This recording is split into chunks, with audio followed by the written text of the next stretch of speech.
All right. Welcome back to South Beach. This is Lee Pitts live at the Diversity and Aquatics Conference. Of course, I'm a swim instructor of some note, but this is not about me. This is about me using my television show to continue to spread the message for the Diversity and Aquatics 2018 conference, which is taking place this weekend here in April 20th through 23rd here in beautiful Biscayne Bay Marriott Hotel. And yes, we get out into the community and Liberty City and places like that to teach kids a whole lot about swimming and water safety and being exposed to other aquatic sports. This gentleman right here, I got a chance to meet him yesterday. He came out and worked with me as one of the assistants. I led the whole movement of teaching, exposing 100 and some odd children to various things in aquatics. I was just the face of the leadership, but it was a team effort.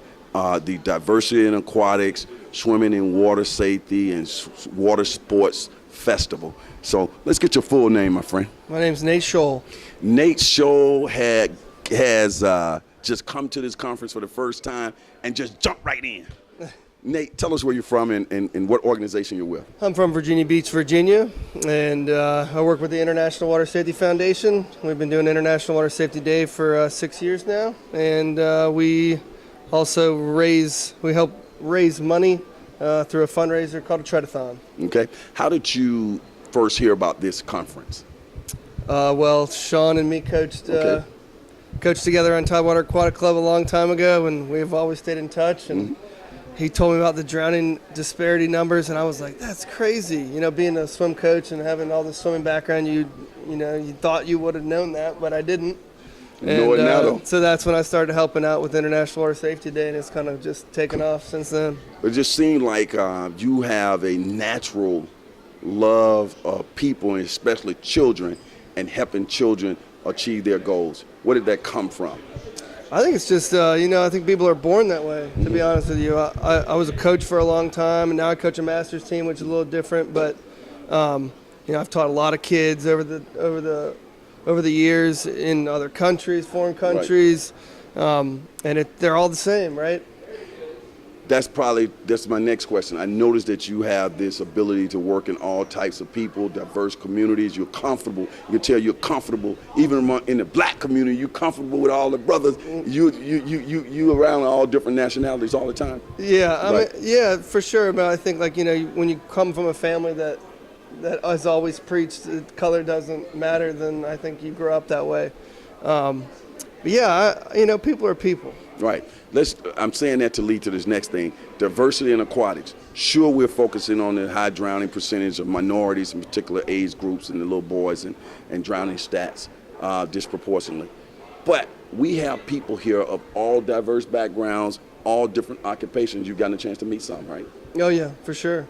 Talk about that experience of all these people in the aquatics field and how that has made you feel meeting them and talking to them. What have you learned, that kind of thing? I think it's pretty fantastic, right?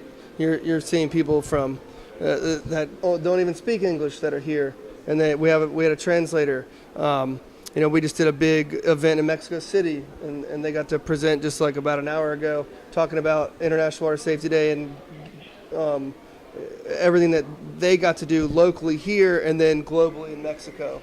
I love diversity. I don't know how people can just stay in their homes and not go out and explore the world. Mm-hmm. Every time I go to another country, that's like when I'm the most enlightened. Mm-hmm. So I absolutely love talking to people.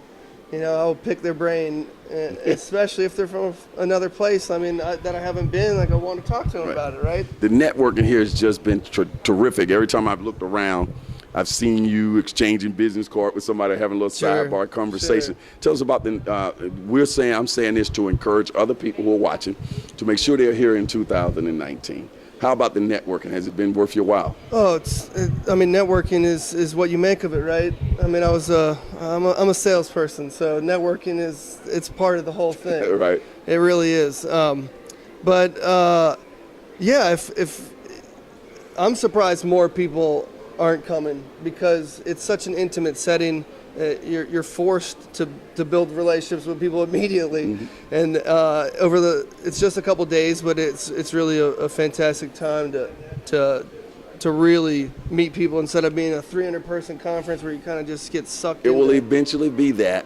And I will let you know that when we first started it, we might have had 20 people. Right, yeah. So it is growing every year, and I think this is our 3rd year having the conference, or 4th year. So we're feeling pretty good about those numbers. I like it. But right, it's very intimate. It's very intimate. We're going to move into dinner later on. I want you to tell us a few challenges that you're having in your community in terms of swimming in diverse communities. Oh, gosh. Attracting, I think you mentioned you want to attract more people to your pool, more minorities to your pool. Well, I'm not coaching. I mean, we have a little masters team, right? But I do work with Leslie Paul, who's got the really awesome people swimming program in Virginia Beach, and what she does during the summers is basically rent out a pool, and then either volunteer instructors or she pays instructors, and she just brings in kids from everywhere. So it's always good, during the summer to go out there and just volunteer my time to get to teach these kids how to swim that have never even been in the pool before. And one thing that they started doing this past year was bringing in the adults. Mm-hmm. And so you're teaching a 65-year-old woman how to put her face in the water for the first time ever, and it's challenging. It's an experience. Well, man, thanks again for coming out. You're making an impact on the community, and I know I'm going to see you again next year, and you and I will be in the water again. That's right. Helping doing the good work. I look forward to it. We'll be right back. I love swimming.